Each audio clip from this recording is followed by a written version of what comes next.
Hi buddies, welcome to my style cooking channel. இன்றைக்கி நம்ம ஈஸியான ஹெல்த்தியான ரொம்ப டேஸ்டியான ஒரு லஞ்ச் பாக்ஸ் ரெசிபி தான் பார்க்க போகிறோம். வீடியோக்குள்ளே போகிறதுக்கு முன்னாடி நீங்கள் இப்போ தான் நம்ம சேனலை ஃபஸ்ட் டைம் பார்க்குறீங்க அப்படின்னா நம்ம சேனலை சப்ஸ்கிரைப் பண்ணிக்கோங்க. கூடவே பக்கத்தில் இருக்க பெல் ஐக்கானையும் கிளிக் பண்ணிவிட்டு ஆல் அப்படின்ற ஆப்ஷனை செலக்ட் பண்ணிக்கோங்க. அப்போ தான் நான் லேட்டஸ்ட்டாக அப்லோட் பண்ணுற வீடியோஸ் உங்களுக்கு நோட்டிஃபிகேஷனாக வரும். இப்போ வாங்க வீடியோக்குள்ளே போயிட்டு இந்த ரெசிபியை எப்படி செய்யலாம் அப்படின்றத பார்க்கலாம். ஃபர்ஸ்ட் ஸ்டவ் ஆன் பண்ணிவிட்டு மேலே ஒரு பேன் வச்சுக்கோங்க. பேன் நல்லா சூடாகி வந்ததுக்கு அப்புறமா 3 காஞ்ச மிளகாய் சேர்த்துக்கிட்டு லைட்டாக வறுத்து எடுத்துக்கலாம். இந்த ரெசிபியில் காரத்துக்காக இந்த காஞ்ச மிளகாய் மட்டும்தான் சேர்த்துக்க போகிறோம். அதனால் காரத்துக்கு தகுந்த போல் காஞ்ச மிளகாய் சேர்த்துக்கோங்க. காஞ்ச மிளகாய் நல்லா வரப்பட்டு வந்ததுக்கு அப்புறமா அதை ஒரு பவுலுக்கு மாற்றிக்கலாம். அடுத்தது அதே பேனில் ஒரு 70 கிராம் அளவுக்கு வேர்க்கடலை சேர்த்துக்கிட்டு வறுத்து எடுத்துக்கோங்க. வறுத்த வேர்க்கடலையாக இருந்தாலும் பரவாயில்ல, லைட்டாக கொஞ்சம் சூடு பண்ணி எடுத்துக்கோங்க. வறுக்காத வேர்க்கடலை அப்படின்னா நல்லா வறுத்து எடுத்துக்கோங்க. வேர்க்கடலை வரப்பட்டு வந்ததுக்கு அப்புறமா அது தோலை ரிமூவ் பண்ணிவிட்டு ஒரு மிக்சி கப்புக்கு மாற்றிக்கோங்க. அது கூடவே வறுத்து எடுத்து வச்சுருக்க காஞ்ச மிளகாயும் சேர்த்துக்கிட்டு நல்லா ஃபைன் பவுடராக அரைச்சி எடுத்துகிட்டு வந்துடுங்க. அடுத்தது அதே பேனில் 2 டேபிள் ஸ்பூன் அளவுக்கு எண்ணெய் சேர்த்துக்கோங்க. எண்ணெய் சூடாகிட்டு இருக்கட்டும். எண்ணெய் சூடானதுக்கு அப்புறமா ஒரு 1/4 டேபிள் ஸ்பூன் அளவுக்கு கடுகு சேர்த்துக்கோங்க.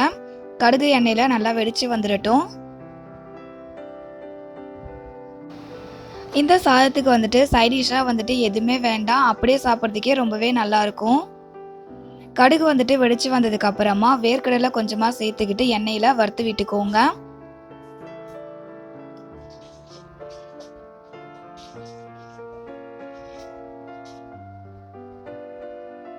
வேர்க்கடலை வரப்பட்டு வந்ததுக்கு அப்புறமா கொஞ்சமாக கருவேப்பிலை சேர்த்துக்கோங்க. கருவேப்பிலை பொரிஞ்சு வந்துடட்டும்.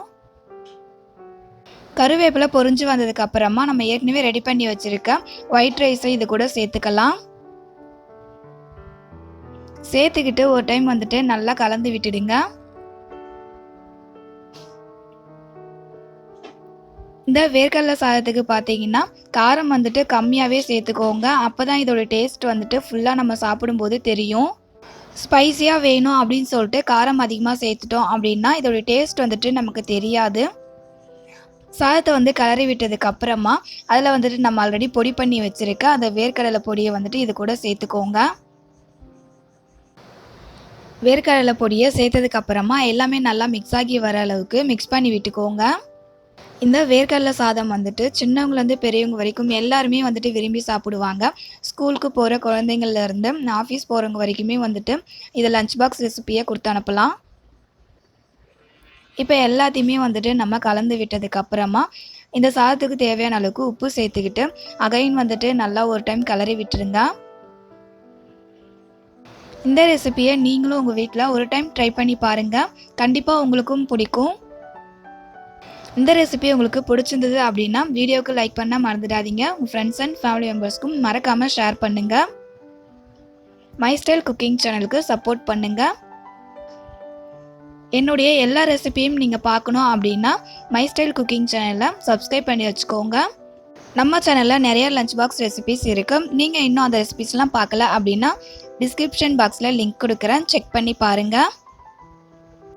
இதை போலவே ஒரு சூப்பரான டேஸ்டியான அண்ட் ஹெல்த்தியான ரெசிபியோட நெக்ஸ்ட் வீடியோவில் மீட் பண்ணலாம் buddies. தேங்க்யூ ஃபார் யுவர் வாட்சிங்.